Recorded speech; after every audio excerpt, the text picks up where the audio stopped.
며칠 전 쿠팡플레이가 오는 4월에 해외 드라마 동조자를 독점 방영한다고 발표했습니다. 동조자는 박찬욱 감독의 차기작으로 헤어질 결심이 개봉한 지 1년 10개월 만에 선보이는 해외 드라마 시리즈인데요. 에스피오나지, 즉 스파이 스릴러 장르이며 미국 내 소수 민족의 정체성을 다루고 있다고 합니다. 특히 로버트 다우니 주니어가 캐스팅되었는데 그가 받은 출연료 때문에 화제를 불러일으켰습니다. 노다주는 회당 출연료 200만 달러, 한화 기준 약 27억 원을 받으며 TV 시리즈 출연자 출연료 중 최고액을 경신했다고 합니다. 시리즈가 7부작인 것을 고려했을 때 총 약 188억 원을 받게 되는 것이죠. 액수를 들어보니 그가 왜 삭발까지 했는지 이해가 될 것도 같습니다. 어찌됐든 박찬욱 감독과 로다주의 협업이라니 기대를 하지 않을 수가 없죠. 그래서 이번 영상에서는 동조자가 기대되는 이유 7가지를 알아보도록 하겠습니다.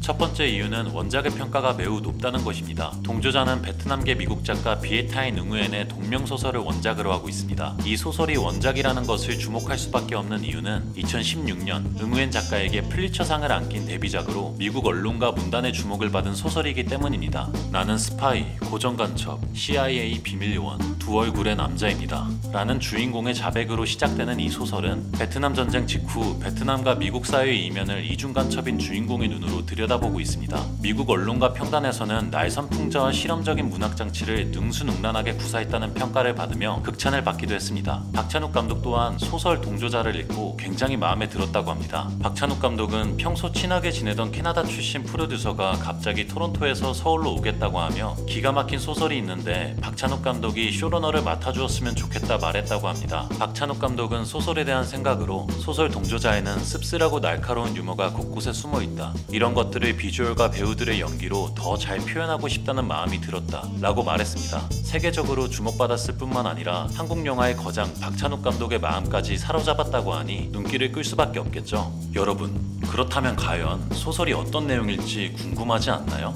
바로 두 번째 이유는 흥미로운 줄거리입니다. 제가 지금부터 소설의 줄거리를 소개해드릴 텐데요. 혹시라도 스포일러가 걱정되시는 분들은 뒤로 넘어가셔서 세 번째 기대 포인트부터 보시면 됩니다. 그런데 소설의 내용이 매우 어렵다는 평가도 있어서 줄거리를 보시는 게 드라마를 제대로 즐기시는 데 도움이 될 거라고 생각합니다. 동조자는 이름 없는 내레이터, 한 베트남 공산당 스파이 이야기를 통해 베트남 전쟁과 그 후의 이민자 경험을 선명하게 그립니다. 이 베트남인 내레이터는 베트남 전쟁이 한창이던 시기에 남베트남 정부의 대위로 근무하면서 북베트남 공산당에 정보를 제공합니다. 전쟁이 끝남에 따라 그는 남베트남을 탈출하는 고위 관료들과 함께 미국으로 이민을 가게 됩니다. 그는 미국 사회에 순응하면서 그의 이중성과 이중적인 삶에 대한 갈등을 마주하게 되죠. 이 이중성은 그가 두 세계, 즉 공산주의와 자본주의, 동양과 서양, 그리고 전쟁과 평화 사이에서 살아가면서 경험하는 것들이죠. 미국으로 이주한 후 그는 전쟁이 어떻게 표현되는지를 보기 위해 한 할리우드 영화의 기술자로 일합니다. 그는 이 영화에서 베트남 전쟁이 어떻게 잘못 표현되고 있는지를 목격하게 됩니다. 이 과정에서 그는 서양의 시선에서 베트남인들이 감가되고 있으며 이들의 고통과 경험을 무시하고 있음을 느끼게 됩니다. 그의 이야기는 결국 그가 미국에서 베트남으로 돌아가게 되는 과정을 통해 클라이맥스에 이르게 됩니다. 그는 과거의 배신에 대한 심판을 받고 공산주의 정권에 의해 고문당하게 됩니다. 이 시기 동안 그는 그의 신념과 성격, 그리고 그의 이중적 삶에 대해 깊이 자문하게 되죠.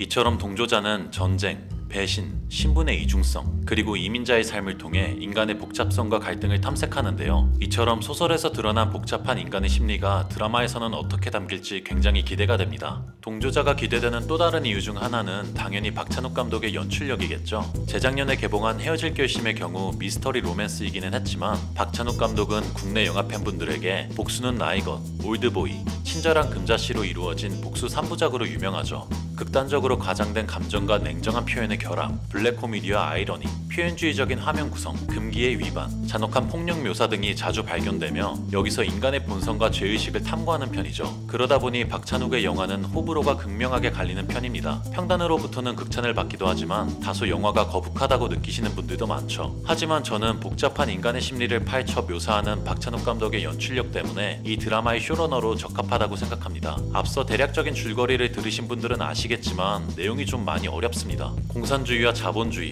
동양과 서양, 그리고 전쟁과 평화 사이에서 주인공이 마주하는 자신의 이중성 등 주인공의 다양한 심리를 드라마에 모두 담아야 하죠. 그러다 보니 인간의 복잡한 심리 묘사에 강점이 있는 박찬욱 감독이 이 드라마를 연출하는 데 적합하다고 생각합니다. 실제로 원작 소설의 작가 응우엔도 박찬욱 감독이 드라마의 쇼러너를 맡는 게 가장 이상적이라고 생각했다고 합니다. 그는 박찬욱 감독의 골수팬으로 올드보이를 가장 좋아한다고 하는데요. 응우엔 작가는 박찬욱 박찬욱 감독이 훌륭한 감독이자 뛰어난 이야기꾼이라고 생각한다며 식민지 상황에 더해 주인공의 내면을 파고드는 자신의 소설을 영상화하는 게 쉽지는 않겠지만 박찬욱 감독이라면 잘해낼 거란 굳은 믿음이 있다고 밝히기도 했습니다. 네 번째 기대 포인트는 박찬욱의 두 번째 에스피오나지 작품이라는 것입니다. 사실 박찬욱 감독이 스파이 스릴러를 연출하는 것은 이번이 처음이 아닙니다. 바로 2018년에 해외에서 방영된 더 리틀 드러머 걸이 있죠. 1979년 이스라엘 정보국 비밀작전에 연루되어 스파이가 된 무명 여배우 찰리가 위험한 테러리스트를 연기하며 이야기가 전개되는 첩보 스릴러입니다. 장르뿐만 아니라 주인공이 현실과 연기를 구분하지 못하면서 내면에서 심리적으로 혼란을 겪게 된다는 점들을 보면 동조자와 맞닿아있는 부분들이 많습니다. 북미 영화 비평 사이트 로튼토마토에서 리틀 드러머 걸은 신선도 95%에 달하는 호평을 받았는데요. 이어서 해외 반응도 폭발적이었죠.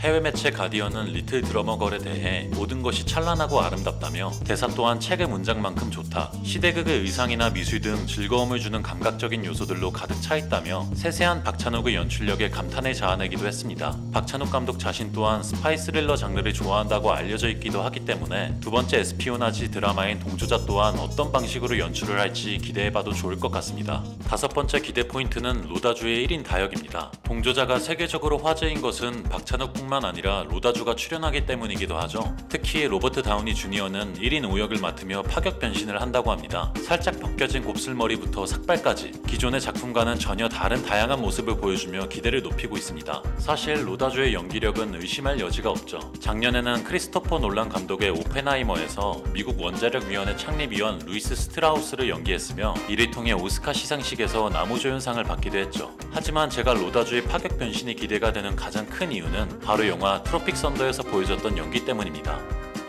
Yo, asshole! This motherfucker's dead. Ain't no Chris Angel mind freak, David Blaine trapdoor horse shit jumping off here.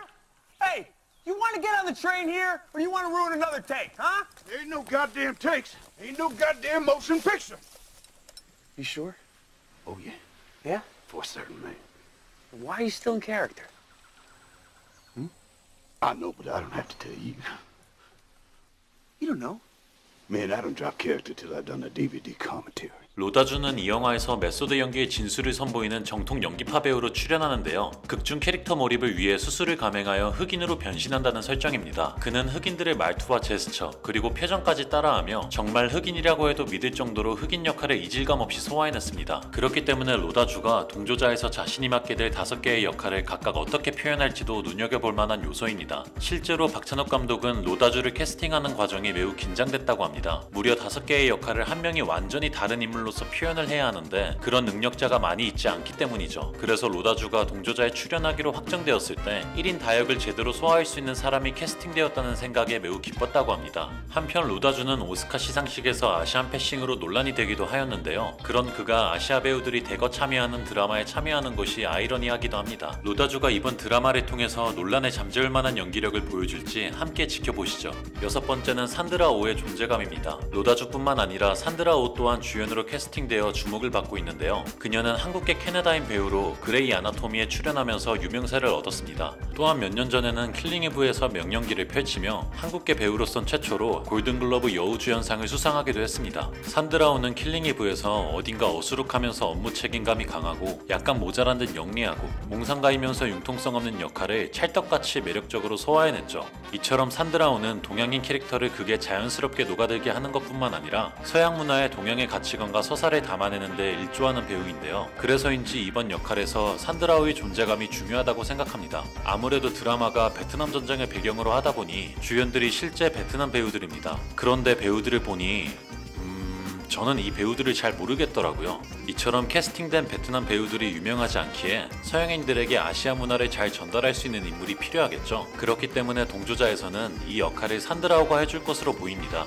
이러한 이유로 산드라오의 존재감을 동조자가 기대되는 이유 중 하나로 뽑아보았습니다. 마지막으로는 동조자가 HBO 맥스의 드라마이며 A24에서 공동 제작을 맡았다는 것입니다. HBO 맥스의 대표 작품으로는 섹스 앤 더 시티, 체르노빌, 왕자의 게임 등으로 국내에서도 많은 팬분들을 보유하고 있죠. 그리고 A24는 매년 명작들을 쏟아내고 있는 제작사인데요. 이에 더해 미나리, 에올, 성난 사람들과 같이 미국 사회에서 동양인이 느끼는 시선을 담아내는데 탁월한 제작사이기도 한데요. 최근에는 패스트 라이브즈가 아카데미 2개 부문에 후보에 오르기도 했습니다. 실제로 HBO Max와 A24는 유포리아와 이마베프 등 걸출한 명작들을 만들어냈습니다. 그렇기 때문에 이 두 기업이 협업을 통해 소설 동조자의 복잡한 스토리를 어떻게 풀어낼지 궁금해지네요. 오늘 준비한 영상은 여기까지고요. 그럼 다음 영상으로 찾아뵙겠습니다. 지금까지 무드보이였습니다.